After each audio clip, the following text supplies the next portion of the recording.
So let's take a look at this closet. It's manufactured in Vietnam, which is great. I love it. So far, we have installed probably roughly to like 400 of similar closets, right? For the most part. Now, this is one of the biggest suite, and this is a unique closet. And to me, what it looks like, what happened in factory was that they've been used to building these shelves for the older 500 units, and there's only probably like 2 units like this. The height in this room changes. It's smaller, right? The other rooms are a little bit taller or higher ceiling.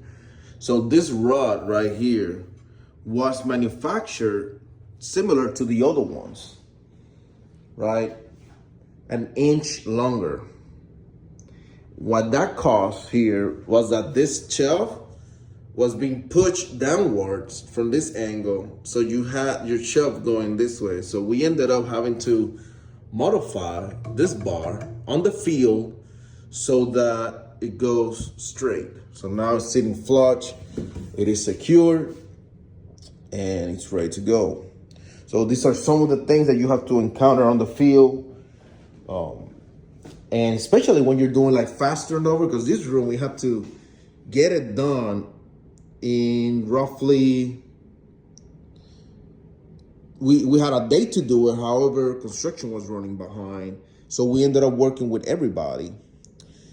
We set this sofa on the left side with the rug. We flipped the rug over, put plastic on everything. I had everything installed. And we have to work with other trades. While electricians were here wiring up these lights, we were setting up this room. And then you had trim guys installing trim on the ground, while you have a saw right here, a circular saw or millwork saw. Then you have a table saw set up in this room. I had my bed laying up against the headboard with the mattress in the plastic bag. While all of that was going, you had guys over here installing millwork, building this fancy mirror over here. And you had another team from my team installing this closet.